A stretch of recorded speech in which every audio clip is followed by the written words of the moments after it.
Hello, everybody. Welcome to the new episode of Digital Leadership Interview Series, and I'm absolutely delighted to have a special guest with me, Mr. Shakti Ghosal. Thank you, sir, for your time for the interview today.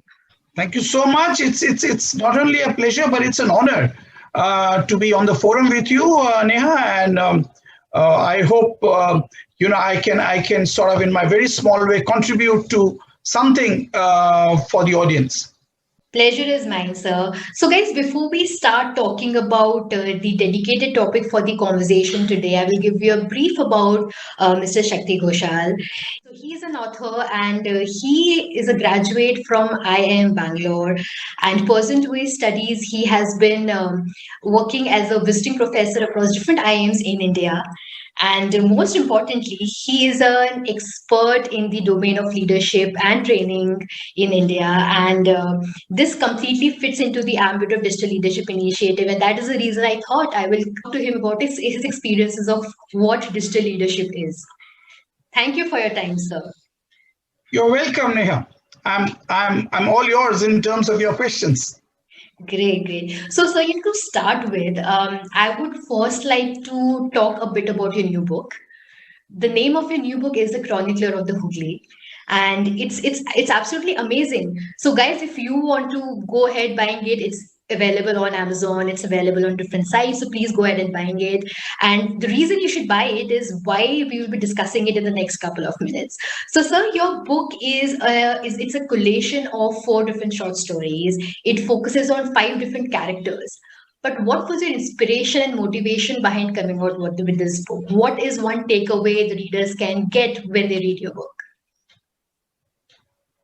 That's a absolutely great question, Neha. And I don't know the sort of let's say the ambience or even the motivation for the book really came from certain very intense, very traumatic experiences which I have gone through in my life, and I call them crucible experiences.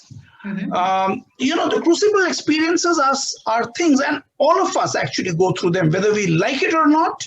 There would come at times when they would come on us. I mean, it's not that we sort of get them to come on us; they are there. As we go through life, we will go through such experiences. They actually make us think of some very deep questions: who we are, what is our place in this world. How do we see our relationship with others as also things and aspects around us? They actually alter the sense or alter the way we look at things. So all the 4 stories actually are based on such crucible experiences from my life. They are, of course, fictionalized constructs. They don't have me there in the story. There are other people. The protagonists are very different, and of course, fictionalized. So, and 3 of them also are actually, in their own way, historical narratives. So, to that extent, there is a significant amount of history, and so you have actually historical, real characters interacting with fictional characters, and that in my sense, makes them quite interesting. But I leave it to the readers. I would only say that they are not normal stories. They are actually, they embody what life is. And life is not, it's a happy ending all the time, or it's a sad ending all the time. Life is, and it all depends on us in terms of how we look at it and what kind of learning we get out of it. And how do we move forward? So the stories are all basically pertaining to this underlying concept or thread that runs through all the stories. Okay. I think this brief is definitely making me curious to go buy a copy of your book and give it a read. I am excited, and I'm definitely going to grab a copy and get back to you with what I felt about the book. That will be fantastic, Neha, and I would really love to get a feedback. It's the first book as far as a complete book is concerned. It's my, so I'm that way a greenhorn author. Of course, I've been blogging for a while, but as a book, you need to, and I sort of use the 4 months time of lockdown, in the pandemic to actually write the book. Now, Okay. so, you had all these people who were moaning and groaning and, what do we do? And of course, there was a lot of pain. But I would say that maybe I was blessed. So every day I would get up in the morning and I would count my blessing and write the book. That's how it happened. Okay. That's an inspiration, and that's a great way to start the conversation, sir. So, moving ahead with our discussion, talking specifically on leadership, we are living in a time when competition is at peak. There are so many opportunities out there for youth. A lot of them are confused what to do, what not to do. But my belief is one important element which will make them successful is their how good they are when it comes to leadership. So, what is your take on leadership as a skill? And why do you think it is very important for us or for youth to cultivate a knack on being a good leader? And maybe you can also throw some light on whether leadership should be a part of the curriculum or not. In a sense, when I was studying during my school days, during my college days, we had a course in leadership, but it was more of a teacher entering the class, giving us a session for half an hour, reading out a book, giving us an assignment. We would end up giving an examination for an hour or two, and that is it. But do you think that suffices? Do you think more needs to be done when it comes to leadership as an education? Again, a very great question. I must acknowledge you for that. Okay. You use the term leadership as a skill. Yeah. I wonder, is leadership a skill? Is leadership a mindset? Very important. We need to be able to distinguish this. I'll give a small example here, Neha, just to make my point. Like for example, okay, let's see that let's imagine that we are watching a tennis match, right?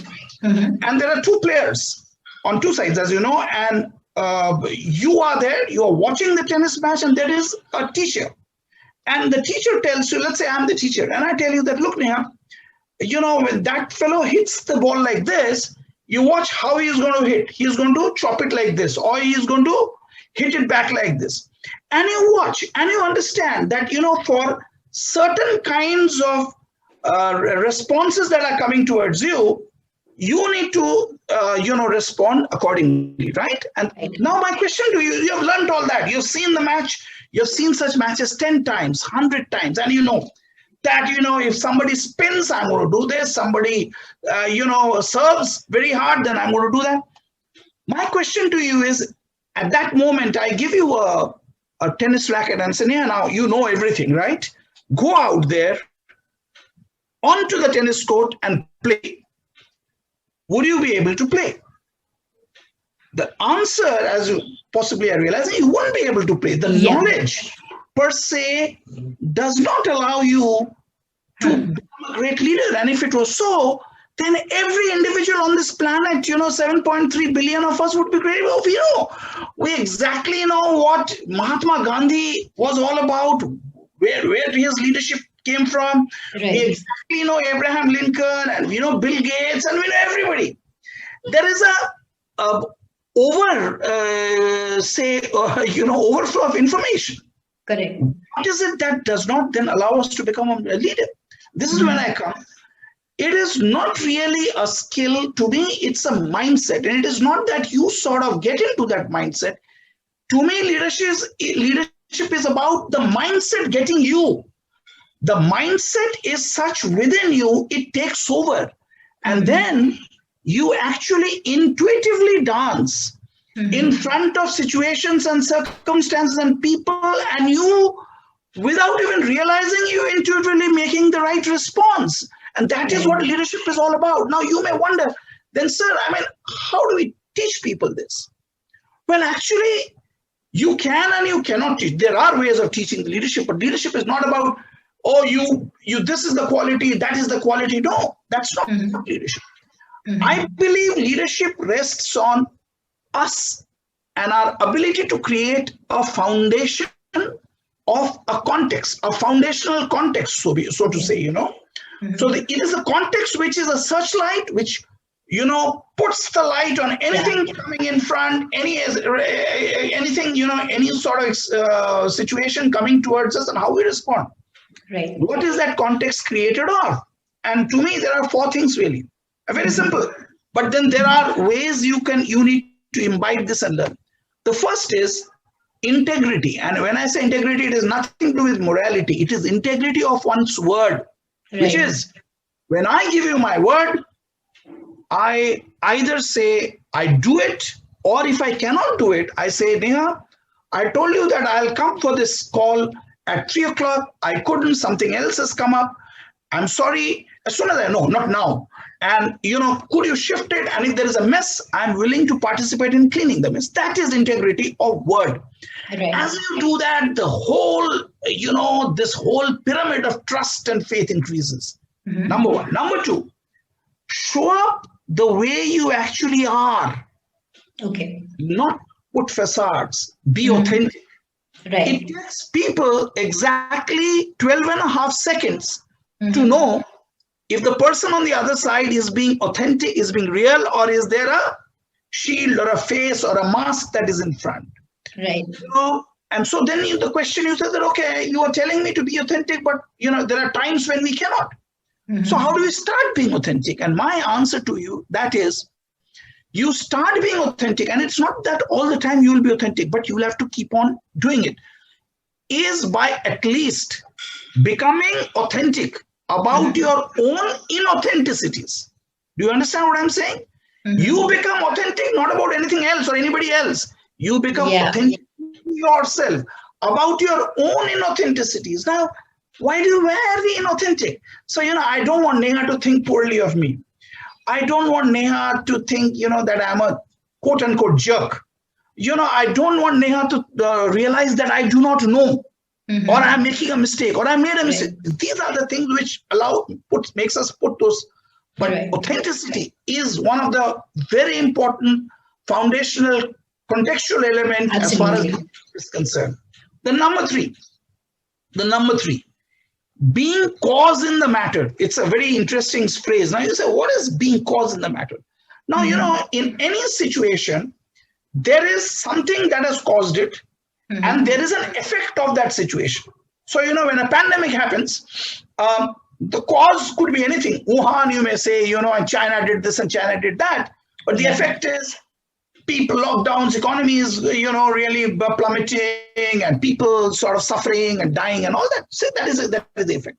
Most of us, if you think back, are in the effect side of this.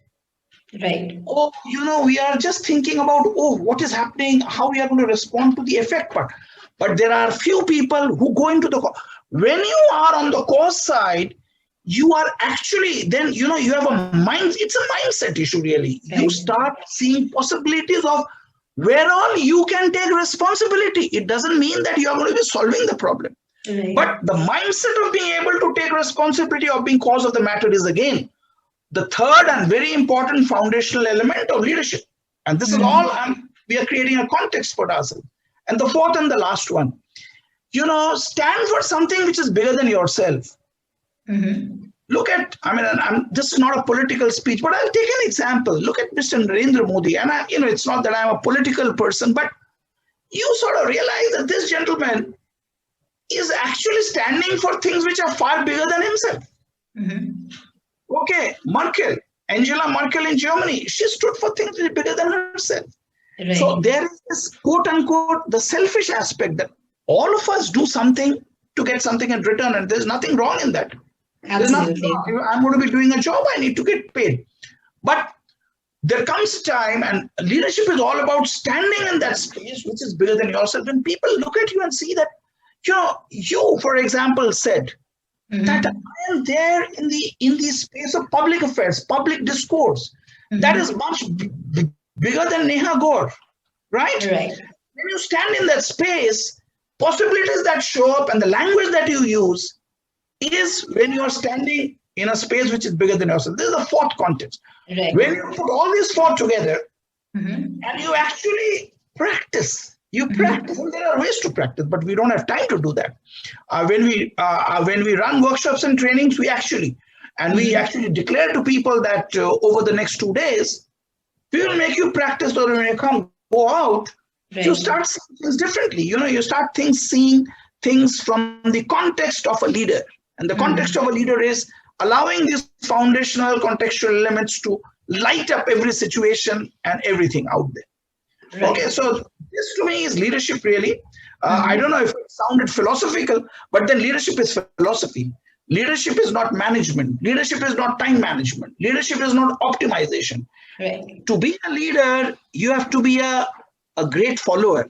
And at times, you need to follow, and at times, you will lead. And that is how leadership is all about.